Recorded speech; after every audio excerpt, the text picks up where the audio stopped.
When I began playing the banjo, or started trying to learn to play the banjo, I had no idea of ever being a professional. I just wanted to, I liked the sound of it. I liked the way it looked. I saw a picture of Earl Scruggs in that hat, you know, and that banjo. Boy, I said, man, look at that. That's the most beautiful thing I ever saw.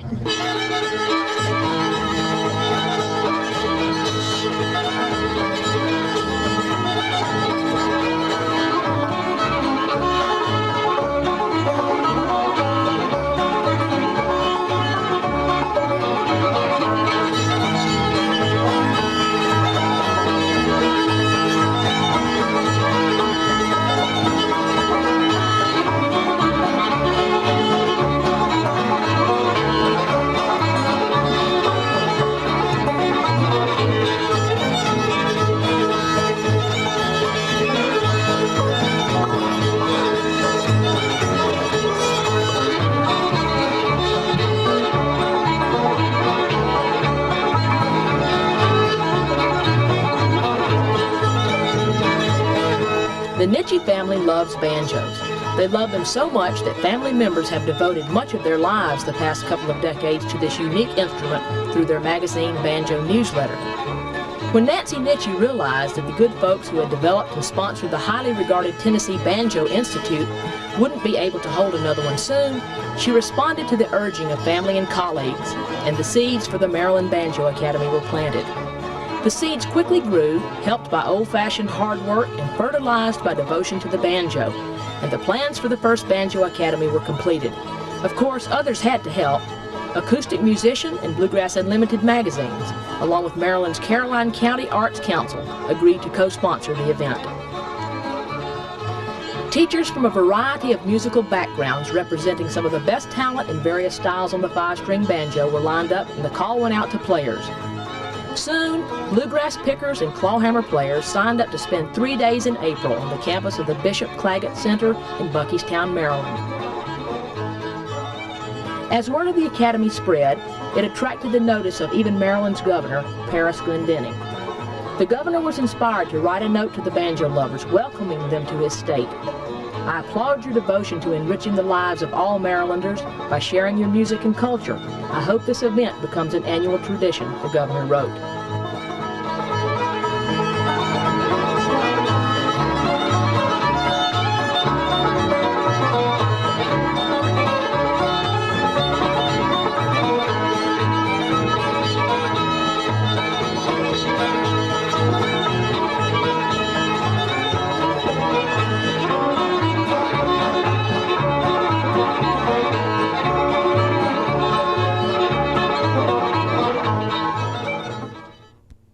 By the time the doors opened Friday, April the 18th, 1997, for the first Maryland Banjo Academy, around 150 students from 28 states, Canada, and even Sweden were carrying their banjos across the campus grounds.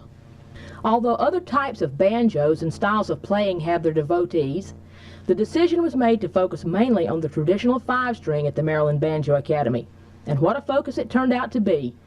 The assembled players and banjo builders provided participants with an overview of this instrument from its days in the late 18th century to its use in the hands of the most modern creative players today. 200 years of banjo history and styles of playing were on display this lovely, windy spring weekend. George Wunderlich, who lives in Buckystown, specializes in recreating replicas of early American and Civil War era banjos. George's instruments are so highly regarded that museums acquire them for display.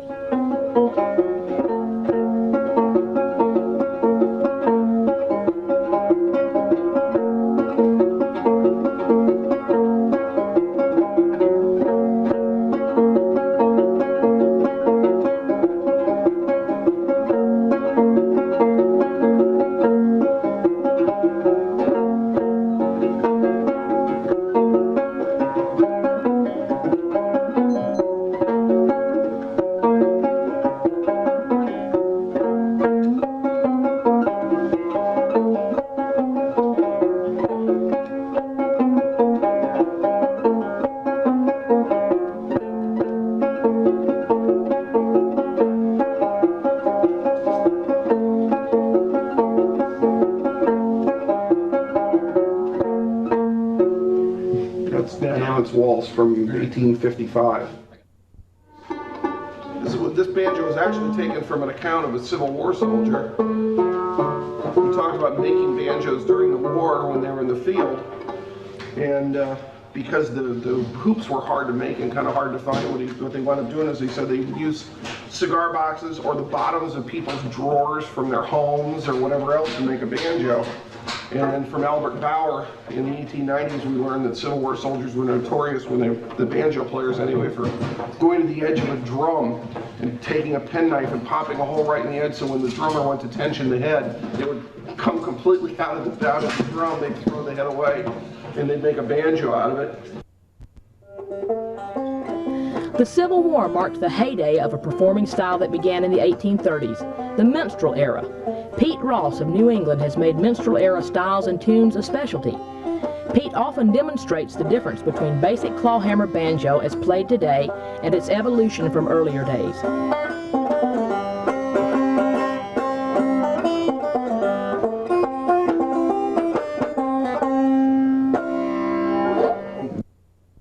This is Roaring River. It's played on a fiddle tune played on plantations, by the slaves. Transpose it so I can play on the banjo here.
On both sides carried back to their homes a new love of this stringed instrument with its animal hide stretched across a wooden hoop. The banjo found itself particularly well received in the homes of Appalachian mountain dwellers. It was in the mountains that it survived.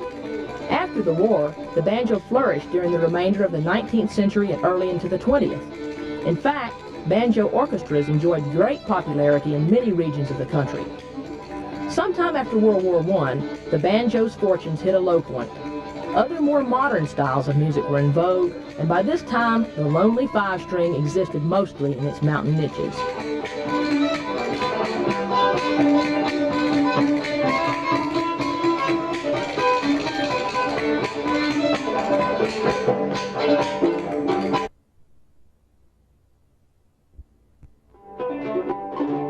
In the 1920s, the recording industry exploded, giving the banjo a boost. With records came the parallel development of the radio industry. The banjo was exposed to a wider audience than it had seen in years. Soon the Grand Ole Opry started broadcasting. It featured the Dixie Dewdrop, Uncle Dave Macon, who performed as a modern-day banjo minstrel. Uncle Dave's fame gave the banjo a much-needed shot in the arm.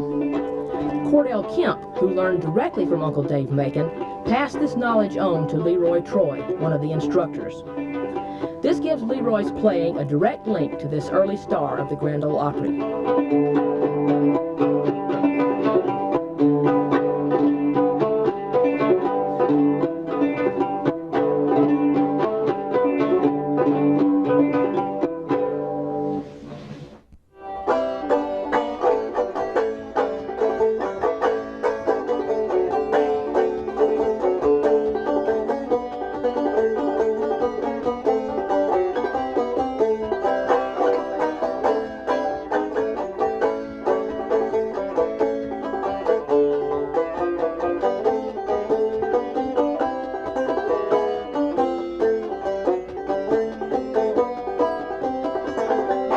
see Deacon Jones when he rattles his bones. Old Parson Brown hopping round like a clown. Oh, Dancer Mammy, she passed 93. Shouted with full of pep, watch yourself, one-legged Joe hopping round with his toe. Hey, throwed away his crutches off, boys, let her go. How the gangs are here for that Alabama Jubilee.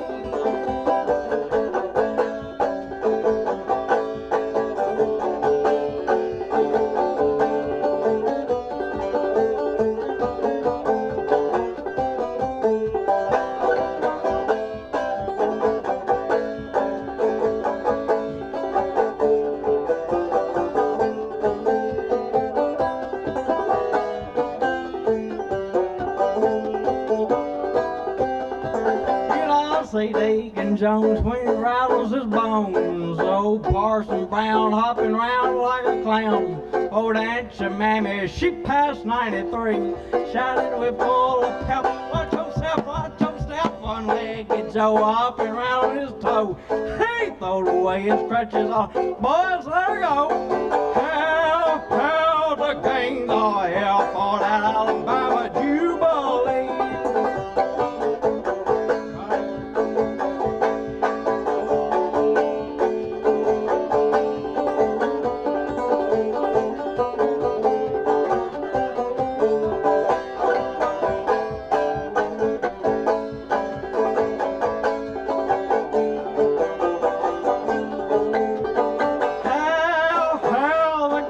Are here for the Alabama Jubilee. Thank you. And I'd like to thank the Nitchies for having me up here too, and everybody else involved. Thank you.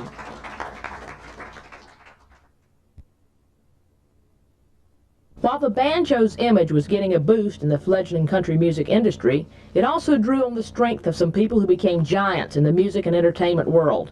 One of these people, Pete Seeger, joined the group at Buckystown for the long weekend. Pete is famous for his role with the Weavers, a vastly popular folk singing group that paved the way for the folk music boom of the late 1950s and 60s. Pete also pioneered popular banjo instruction with his book, How to Play the Five-String Banjo, now considered a classic. And this was a pop song I heard in 1950-something, a record by the Ames brothers, and I found I love to play two strings at the same time which are on the same note.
One of the biggest contributions I think Pete made, and of course he will disclaim it as he modestly disclaims most of his contributions. I think a lot of us would have had a lot harder row to hoe without tablature.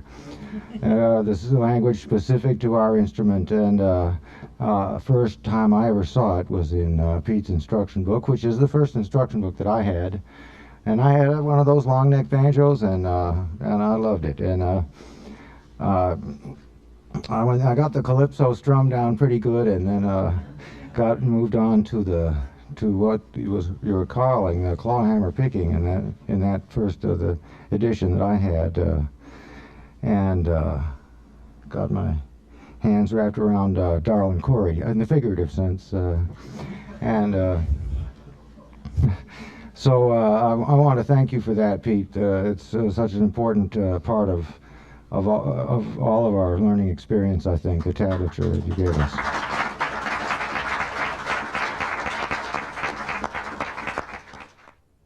Okay, well, I'll give you the choice to get the audience meter here. How many of you would like to hear a tune that Pete Seeger recorded in 1955? And the other choice is a Beatles medley. Okay, how about Pete's tune?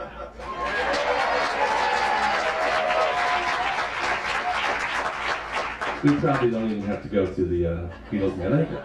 This is a tune that is on Pete's Goofing Off Suite, 1955. Is that correct? I think that's about what it was.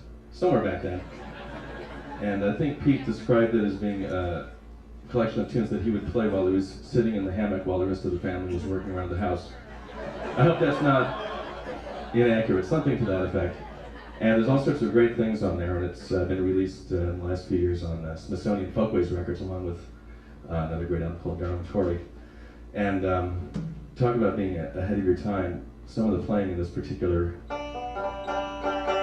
tune is downright amazing. And this is pretty much a note-for-note rendition of the way Pete played it back in 1955. And it's an old pop standard called Blue Skies.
Bill Monroe, the father of bluegrass music, set the stage for the style of banjo playing that predominates today.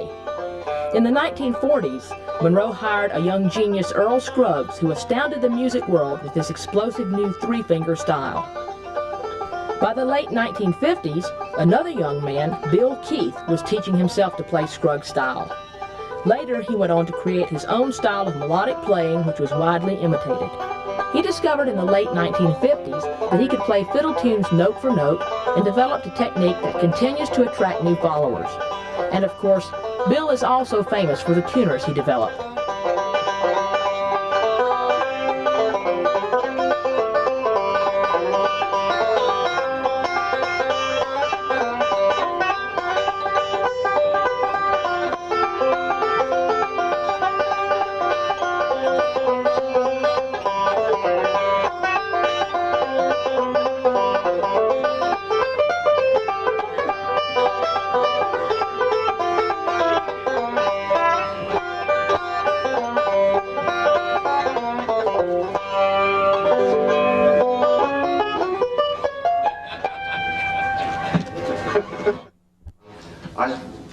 tape, the old web score that I could slow down to half speed, and wrote it out in musical notation first. Then from the musical notation, you could look at small segments and say, isolate which notes must be coming from open strings. And then the notes in between open strings, you find the position and wherever you are on the neck. And so I deduced the tablature, and that later, my workbook later became the Earl Scruggs instruction book.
He owns the company that makes those damn tuners. That's the only reason he's got 4 of them on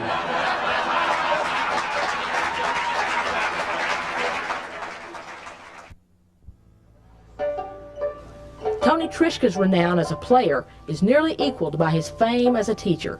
His instructional books, videos, and performances have inspired countless banjo players.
Thank you.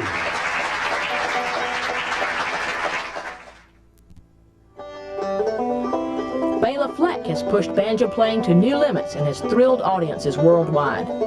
His tastes have led him to explore music for the banjo that has never been tried before.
I really dig it when once a month I get to look forward to this publication arriving at my doorstep, and my wife Cindy goes, "Oh, there he goes, he's going to be reading Banjo Newsletter."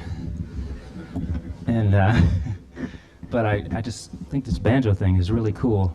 I'm really glad to be a part of it, and with all these great players and people who love this instrument the way I think we all do. So I want to thank Nancy and all the Nichies for carrying on the Banjo Newsletter. I think it's really a great thing.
Adcock and Bill Emerson are two bluegrass favorites.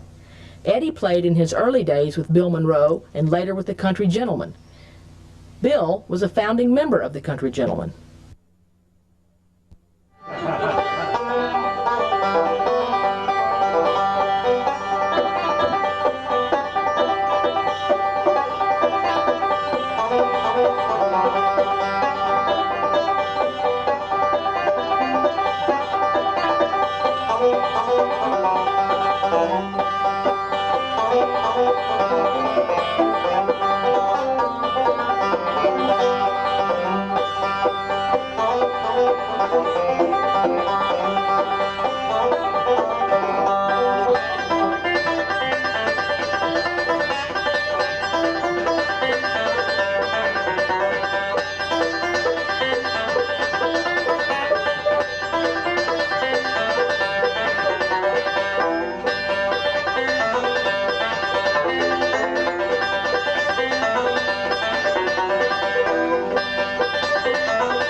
With a few early exceptions, men cornered the market on banjo playing. Not today. Women more than hold their own. Roni Stoneman may be recognized by many for her longtime role on television's Hee Haw program, but banjo fans also know her for her playing with the Stoneman family. The Stonemans were popular in the 1960s, playing tunes from their Galax, Virginia tradition. But the Stoneman family controlled the Washington country music scene. They won every competition they ever went to. They were the most fantastic show group you ever saw, and they had a little girl in the group that played the 5-string banjo, and boy, she'd be up there with that banjo just a picking that Foggy Mountain breakdown stuff. And the first female banjo player I ever saw that played with finger picks, Scruggs style. I think she was the first. I don't think you can name anybody else who was before her. She was the first, and I guarantee you she could handle it. And jumped all over that stage. And first time I ever met her in person, she kicked me in the shin.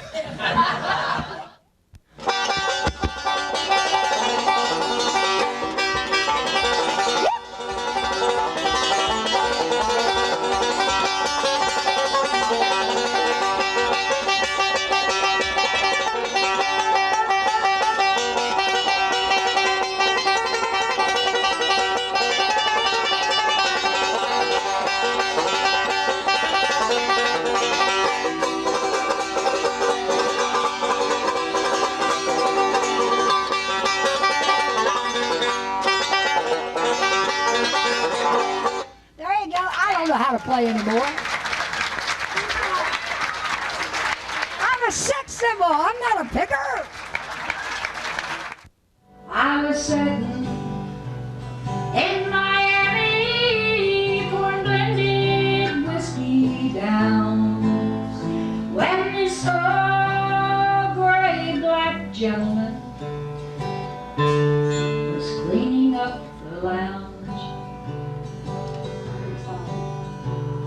There wasn't anyone around except this old man and me.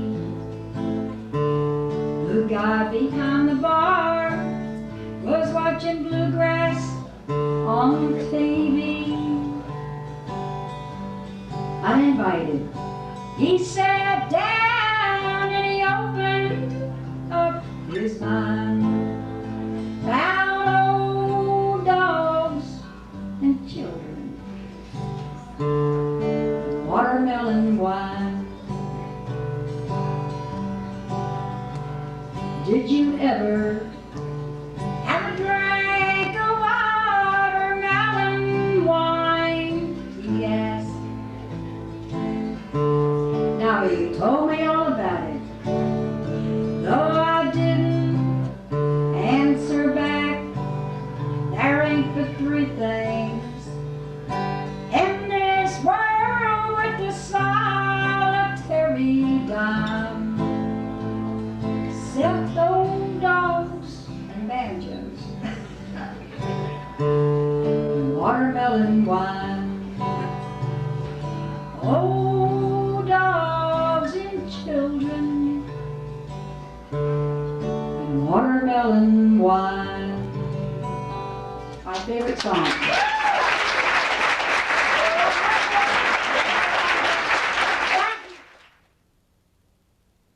Another woman who has made her mark in bluegrass music is Murphy Henry, a longtime columnist for Banjo Newsletter and well known for her no-tab video teaching method. Her daughter Casey is also a professional banjo player.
Costa is a storyteller and musician who lives in Summers County, West Virginia.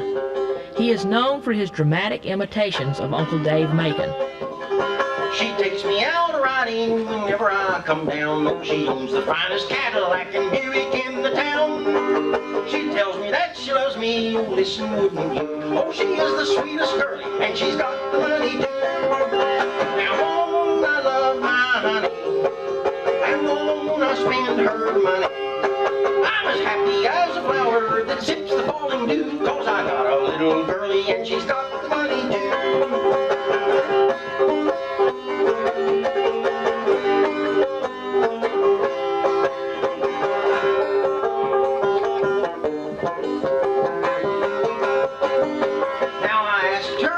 If she would be my bride. She said I was the dearest man that ever lived or died. I told her that I meant it. She said that she did too. Oh, she is the sweetest girlie, and she's got the money too. Now won't I love my honey, and won't I spend her money?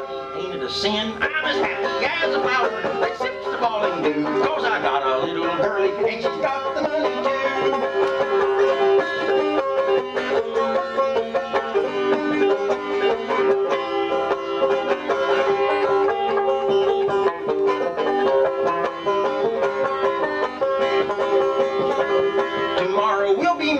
He said to Parson Brown, then I will be the richest, most important man in town. My rambling days are over, my cheap wine days are through, 'cause I got a little girlie and she's got the money too. Now won't I love my honey, Lord, yes, and won't I spend her money? I'm as happy as a flower that sips the falling dew, 'cause I got a little girlie and she's got the money too.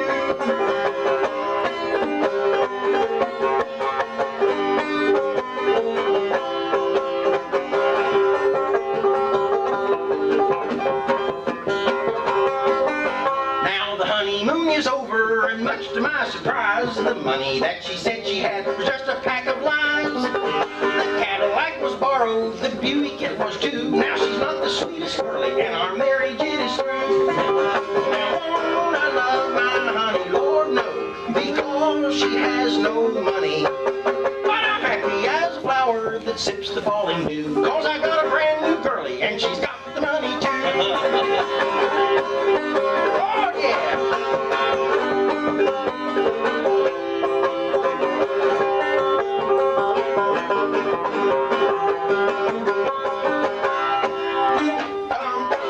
Something like that.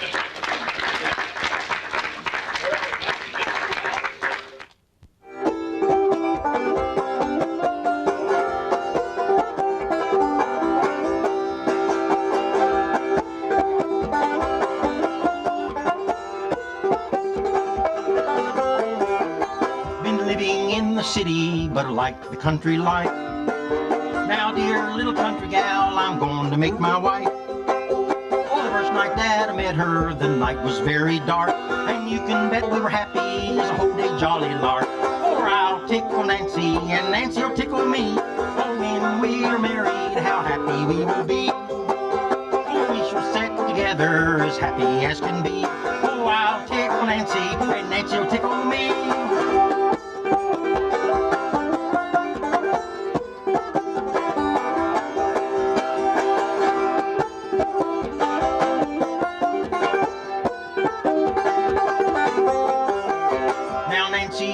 Lovely girl to me, she is a charm. Oh, I can't trust her without any alarm. As we were walking to her home, she placed her loving arms around my waist. She kept them until we reached the farm.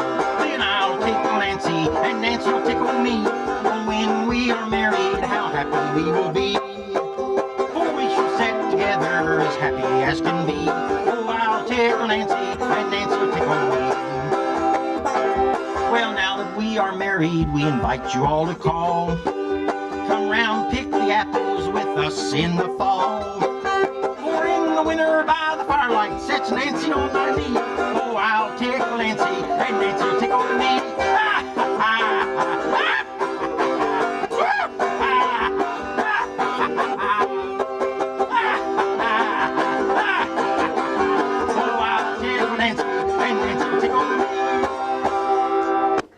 So that's a little bit of what he did.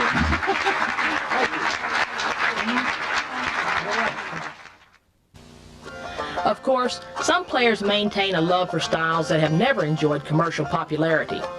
Dwight Diller from Pocahontas County, West Virginia, keeps alive a form of playing that has its roots going back 200 years.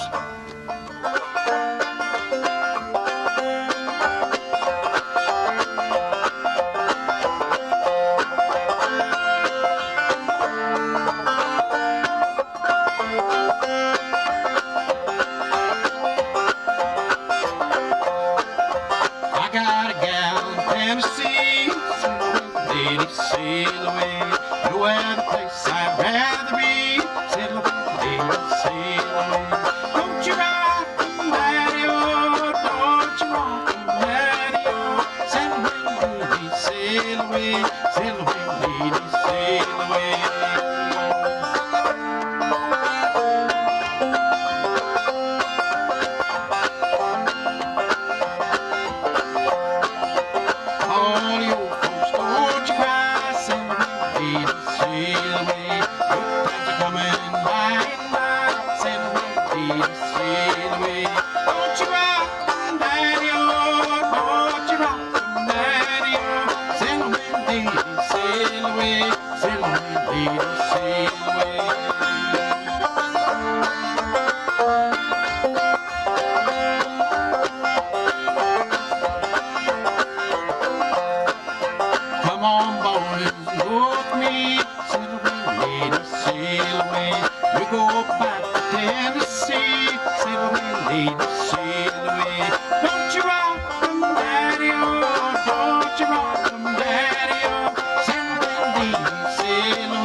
The players who attended the first Maryland Banjo Academy came for one simple reason. They carry on a passionate love affair with the banjo. The chance for them to get together to play and to learn from some of their favorite musicians was one they just couldn't pass up.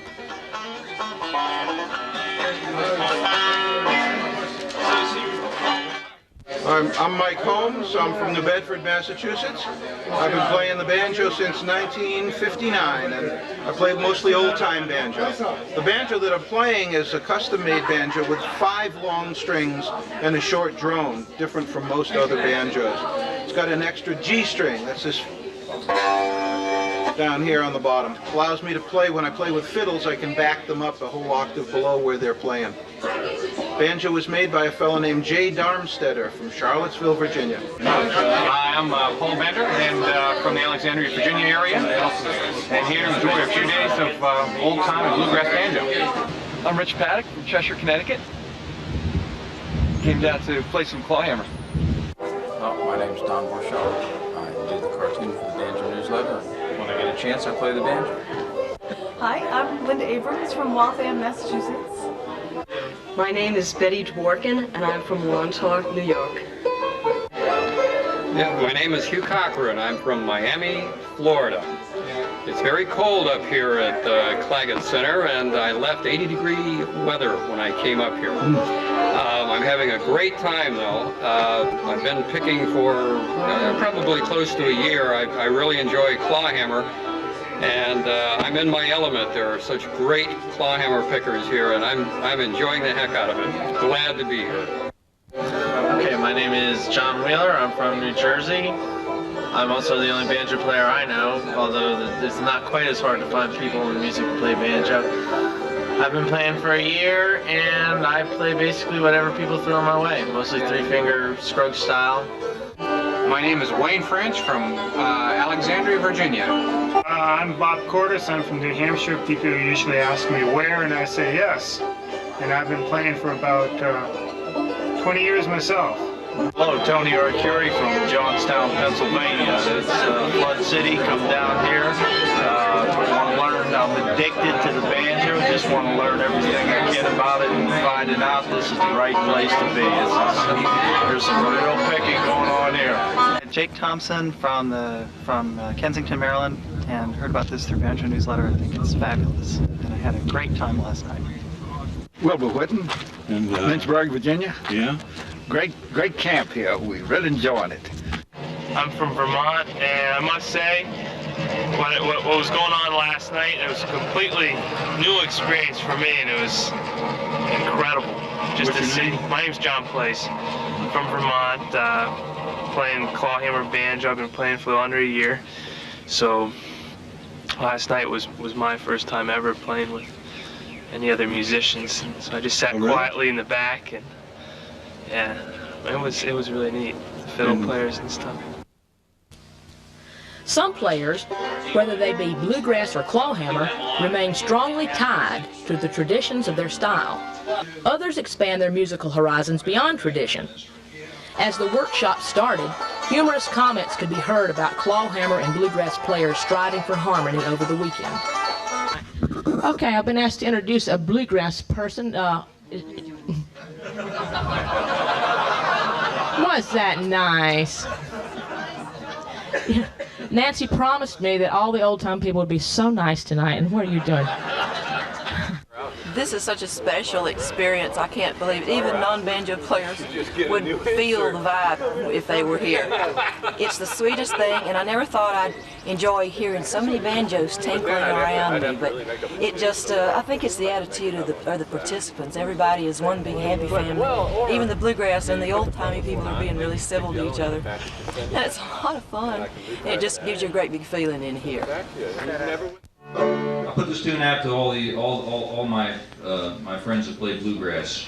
One of the wonderful things about this weekend for me has been some cross-pollination, which is long overdue between the two camps in the banjo community.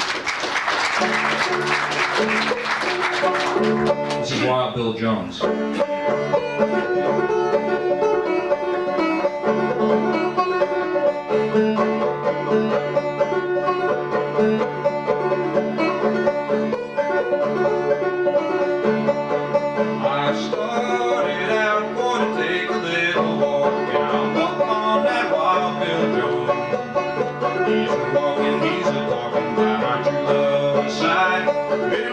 Leave her alone.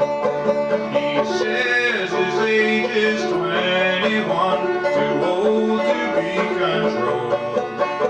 I drew my pistol from my side, destroyed that poor boy's soul. He reeled and he tumbled and he fell to the ground, and he gave one dying moan. I threw my arms around my true love's neck. Honey, you're left alone. 40 days will after that Wild Bill Jones, and tomorrow be the last of me.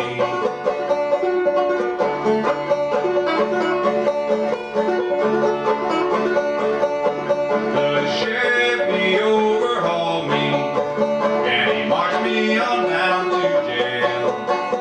I wrote my true love a letter. Honey, come go my bail. My bail's $10,000.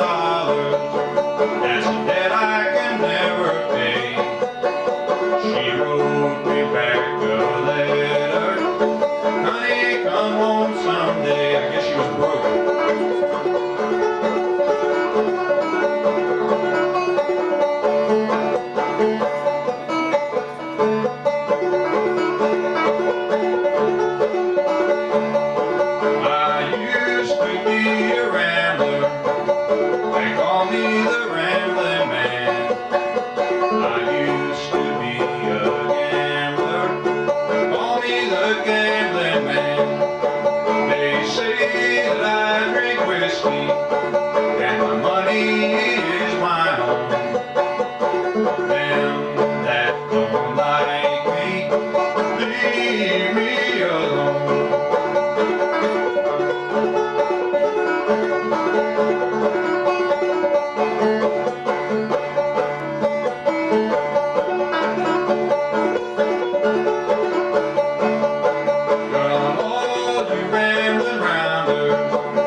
Molsky is an accomplished old-time fiddler and clawhammer player. His playing is very rhythmic, and he calls himself a square dance style player.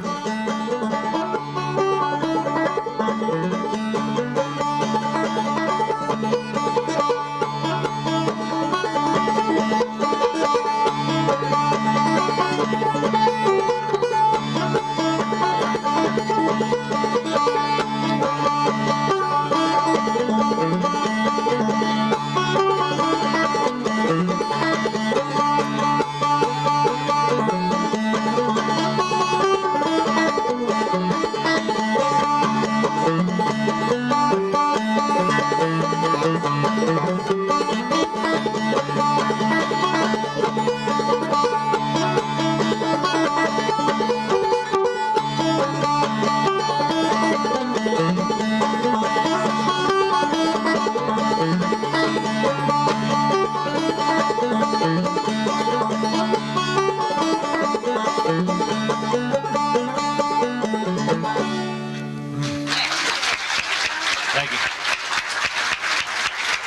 Thanks, Bruce.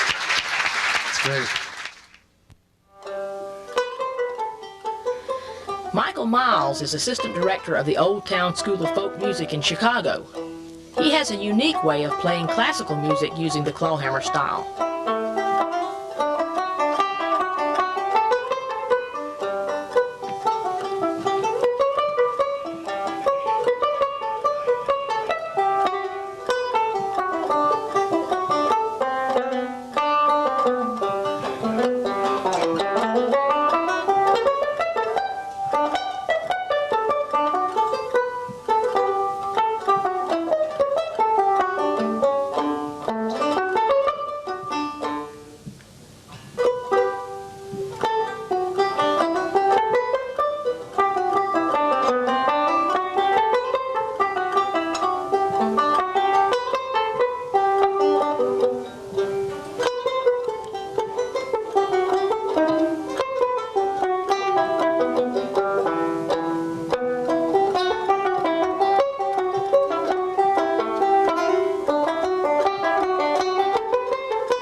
Very nice.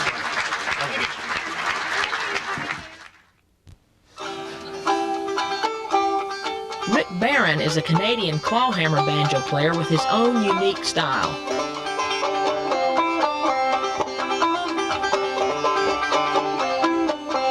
Oh, the roads we ran and the friends we knew, risky things that we used to do. Well, now it's over and I know it's through, but I wish we had our time again. Wish we had our time again. I wish we had our time again. Wish we had our time.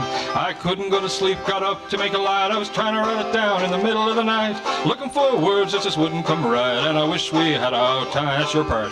Wish we had our time again. I wish we had our time again. Wish we had our time. The very thing that I knew you'd say was the thing you told me yesterday. It was what you meant, it was just your way. And I wish we had our time. Wish we had our time again. I wish we had our time again. I wish we had our time. And my, oh my, how the years do fly. And it makes no difference, and we all know why. Your old friends just turn their eyes. And I wish we had our time again. Wish we had our time again. I wish we had our time again. Wish we had our time. And if not for love, I could barely see. You looked at you and you looked at me. Memory, love won't let me be. And I wish we had our time again.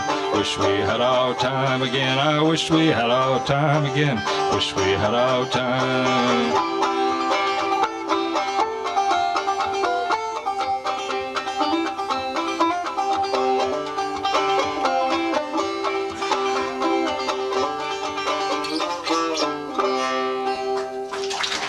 Thank you.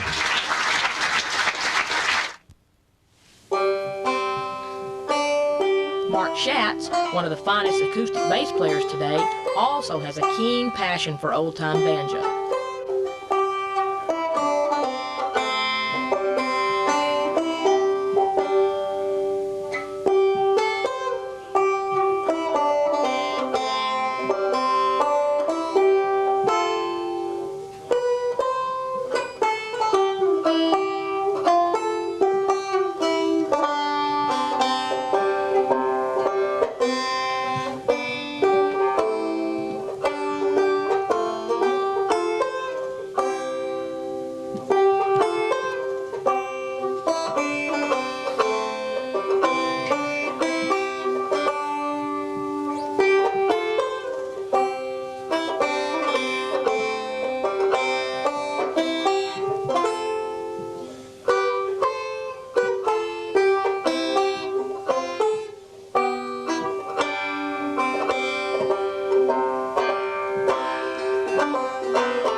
In old-time music circles, Mike Seeger is as famous as his older brother Pete.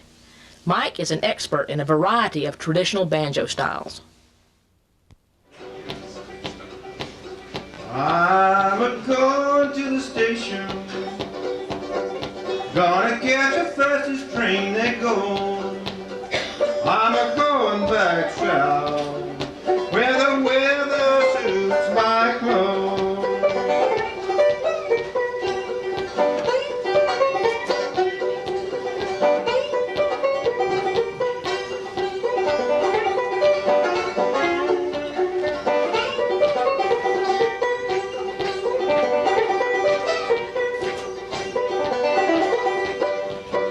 I was reared in the country where the snow had never fell. I'm a-going back south if I do not do so well.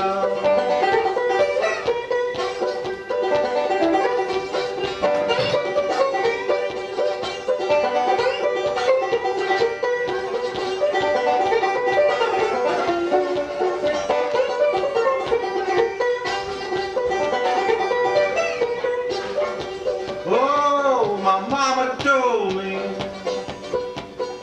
and my papa told me too. Don't you run off, honey, let the men make a fool out of you.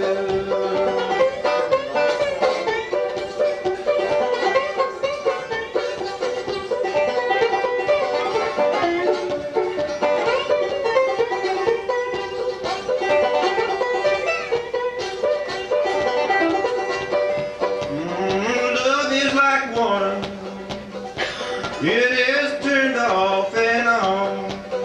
When you think you've got it, it's done turned off and gone.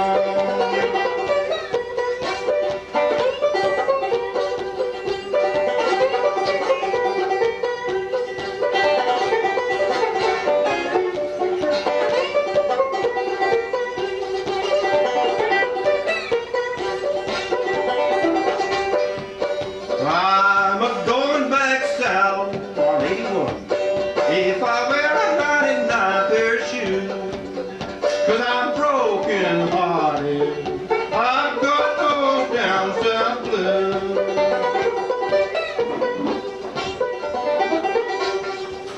Thank you, it's been a wonderful weekend.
attended the first Maryland Banjo Academy came for one simple reason. They carry on a passionate love affair with the banjo. The chance for them to get together to play and to learn from some of their mentors was one they just couldn't pass up.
Heard old-time music as a child growing up in the Midwest and decided to learn to play in the 1960s.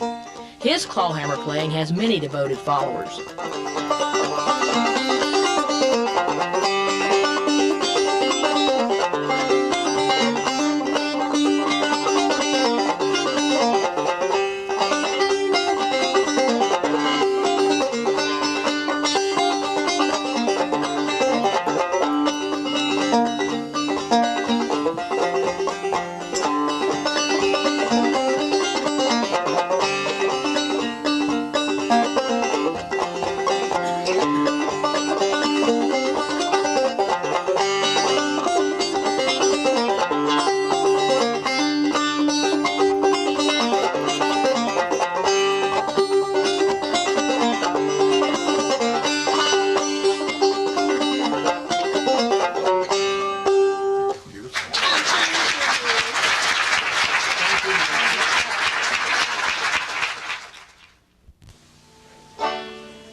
Perlman is considered a master of what is called melodic clawhammer.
Plays a style of banjo that he calls clawgrass, which combines elements of both clawhammer and bluegrass playing.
Thank you. Thanks for having me.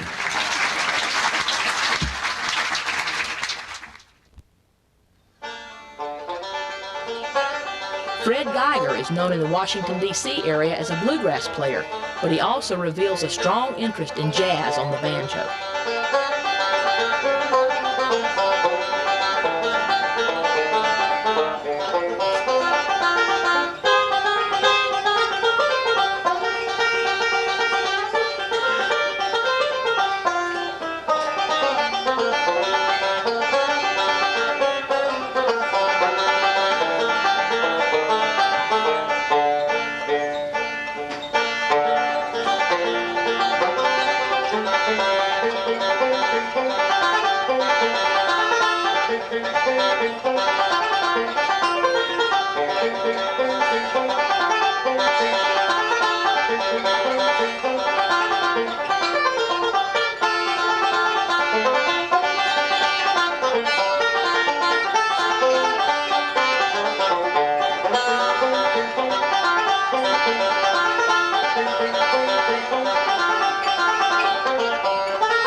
Participants in the Maryland Banjo Academy took time to pay homage to those who paved the way. An honored group of players received citations from Maryland's Governor Glenn Denning for their contributions to the banjo. The evening's activities were opened by Pete Kuykendall, editor of Bluegrass Unlimited magazine. I am a banjo player in my heart of hearts, so, you know, in spite of that. But Nancy Nitchie approached Kitsy and I about getting involved in this academy, and with Nancy's exuberance, you can't say no. I mean, I think most of you who've been around her know that. Murphy Henry accepted the award for her friend, banjo player and instrument builder Andy Bollman, who wasn't able to be there. Tony Trischka presented the award to Lamar Greer, who played banjo with Bill Monroe. Don't know of Crossing the Cumberlands? It's one of Bill Monroe's great tunes. Makes a great banjo tune. Why don't I play it, and then you can talk about how you did it. Well, the main thing that knocked me out about this was, this is the basic version of it.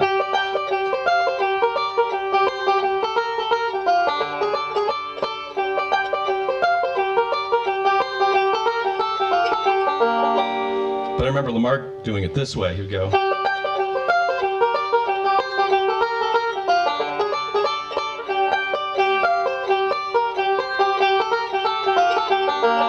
Just a little thing like that, just a very creative boom, ba da boom, ba ba bum, kind of a triplet thing. And so I thought it was all in one tuning. I was just asking Lamar over there, did you do that in a G major tuning, or did you tune the second string down into a G minor tuning? It's not every audience I could talk to like this. This is great. Dean Sapp accepted the award for banjo player Ted Lundy. Bill Keith presented the award to Don Stover's son Jerry, and then played Salt Creek, one of Don's favorite tunes, in tribute. Bud Reed accepted the award for his wife Olabelle, who couldn't attend. He and son Dave sang a song in her honor.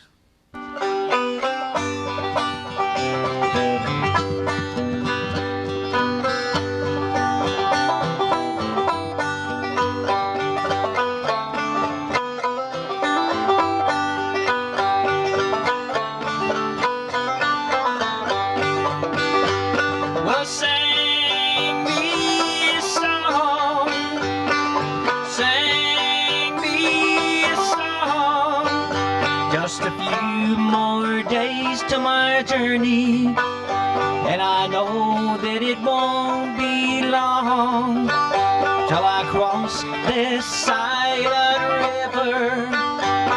Don't cry, just sing me a song.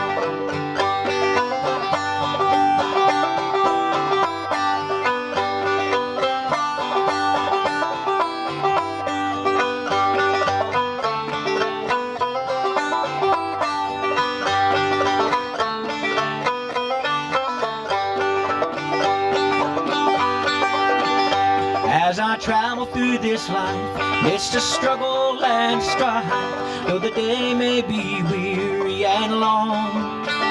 As I search for happiness, I can find peace and rest when I sit down and sing me a song. Sing me a song. Sing me a song. Just a few more days to my journey, and I know that it won't be long till I cross this silent river. Don't cry, just sing me a song. Don't cry, just sing me a song.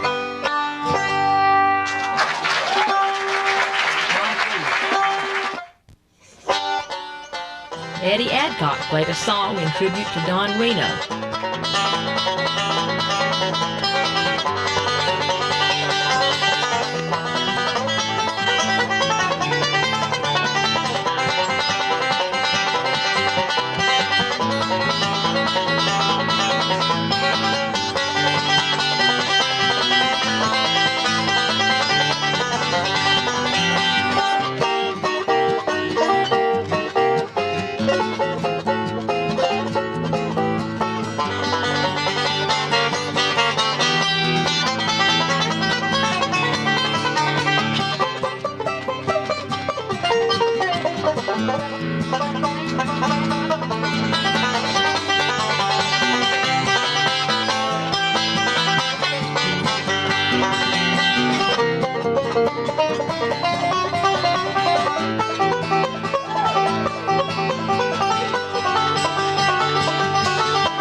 Roni Stoneman accepted the award for herself and one for the Stoneman family.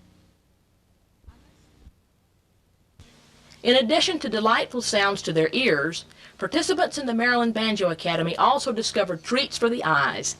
Several fine banjo makers and repairers joined the festivities. Don't let your head get loose. Keep your bridge in the right spot. Change your strings at least once a month. And which brand should we buy when we do these things? Let me think. Stelling's a good buy. Yeah, that's a good buy. I'm Lowell Jacobs from Newark, Delaware. I've been building banjos on a part-time basis for about 21 years now. Started because of interest in mountain-style banjos, and I had a work project in the Hagerstown area, in the edge of the Appalachians. So out of Foxfire, I believe number 3, that series of books, there's a chapter on building mountain-style banjos. So I was interested in a banjo, and I couldn't find anything that I could afford at the moment.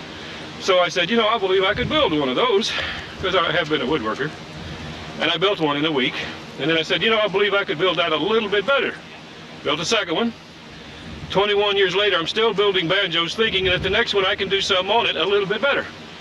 As a matter of fact, I thought of something yesterday that I believe will improve the finish on the banjos somewhat, and I'm going to try it. The classic way that I do of trying things like that is to try it on a banjo, and if it doesn't work, that one stays home. It gets run through the bandsaw usually and thrown in the scrap box. Yeah. But if it does work, then it might become a standard feature. And that's the way, of course, that most banjo builders learn, because there's really no particular schools, or there's no apprentice program or anything of that nature. And most of us start out with full-time day jobs anyway, and we just grow into these things as a hobby. Just want to tell you, I'm not real happy today. I'd rather have my truck, because I like the license plate better. It's called Banjers, B-A-N-J-E-R-S, because I like them. I've been making them here for about 12 years. And we're sitting down, this Saturn must be broke down or something. We're at Banjo Camp here in Maryland and having quite a good time. We look a little tired because we haven't had any sleep. We've been playing this whole time. And this youngin' right here is my sweetheart. Her name's Patty. She's going to help me make banjos next year, too. Yeah. If banjos are the fringe market of the American music marketplace, my banjos are the fringe market of the banjo marketplace. Everything I do is between the late 1700s and about 1865 or so. And oddly enough, most of my banjos are either copies of museum collection pieces or things like this, which are from paintings and photographs, and we just try and do the best we can at putting together what the original would look like. And that's what I do. This one is a copy of the banjo from the famous painting, The Banjo Player, of the black youth playing what we now know to be a Boucher banjo, but it had this kind of unusual curled headstock.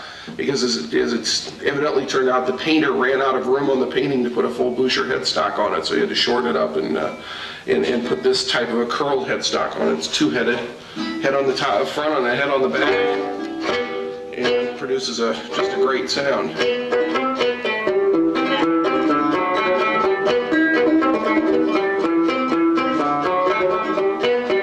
Kind of a neat, well-rounded tone. So.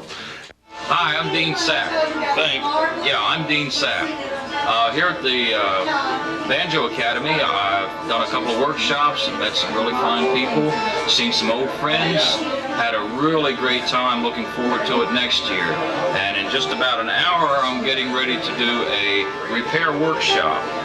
And I'd just like to thank everyone for asking me to come. I've really enjoyed myself.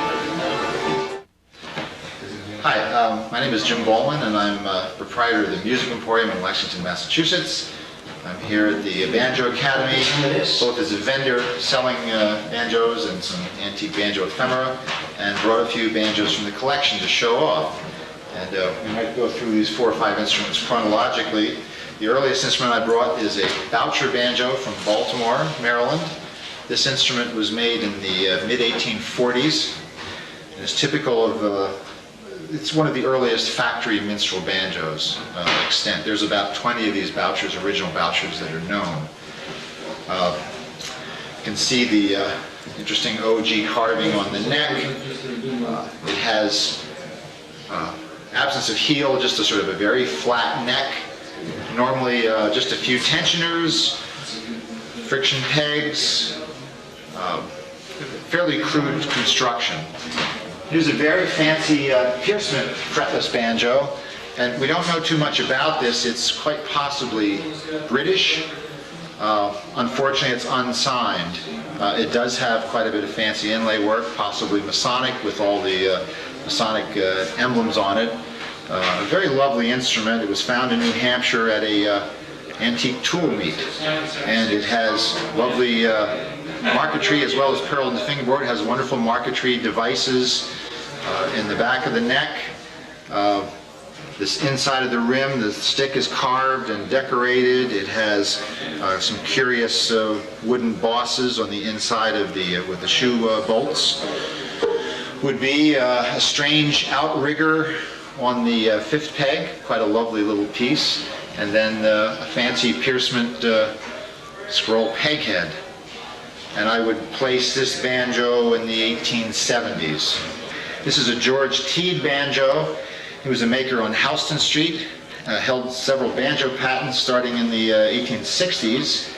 This is the most highly decorated Teed banjo that's been found so far. Very fancy wood marquetry vine in the fingerboard, heavy carved ivory pegs, lovely marquetry work around the rim, and we notice that it's an early closed back, so resonators were not necessarily a new thing in the 1915 or 1920. Early makers, Dobson, and probably the Buckby banjos made by Dobson, Teed, several other early makers experimented with having closed backs in the 1870s. By the 80s and 90s, the makers on their elaborate presentation instruments used pearl, wire, copper, etc. This is a August Perlman mandolin banjo. It dates from 1890s. It was invented as a sort of an amalgam of a mandolin with a five-string banjo neck attached to it. A very sweet-sounding instrument. It was marketed as a called the new society instrument. So it was the marketing ploy was to make it attractive to women in the Victorian era, giving them a lovely, quiet parlor instrument to play. This is a banjo made by the Haynes Bay State Company for G.W. Stratton. George Stratton was a teacher and had a store in Lowell, Massachusetts called Stratton and Handley. And this is indicative of some of the fine pearl work and engraving that the Boston banjo makers could do. I don't know how much of the detail we can pick up, but the cherub playing a banjo inlaid on the fingerboard and the few grotesque heads on it. Remarkable engraving. This is just about as good as it gets for the Victorian period. The weekend wouldn't have been complete without the traditional jam sessions, and there were plenty involving both teachers and students.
The folks at the Maryland Banjo Academy made sure one happened.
Let's sing that chorus again, because money can't buy it back. And this time I want to hear a few high voices. Hold it out long.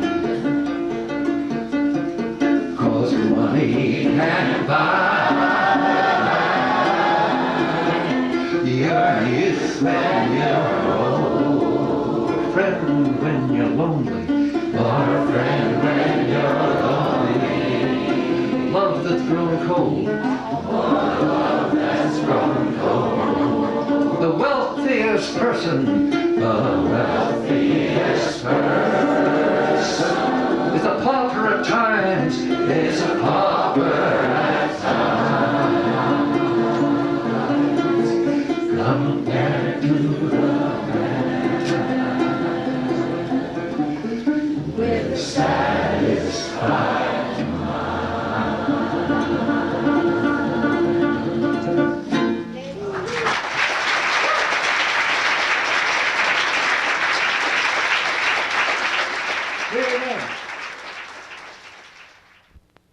Well, my only regret is that my dad isn't here, Hubnichi, to see all this, because and he would have been real proud of Nancy.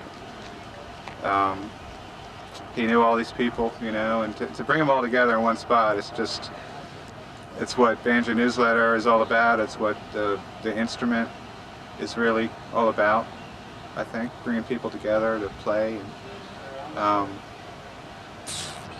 you know, it's great that a lot of people have crossed over between different styles, and there hasn't been any problems here. So I think the only problem that we've had here is that there isn't enough time, and there isn't enough time.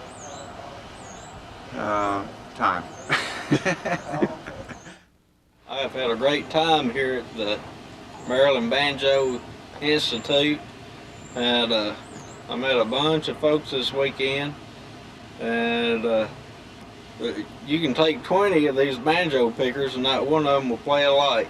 They all play different. You know, that old style banjo.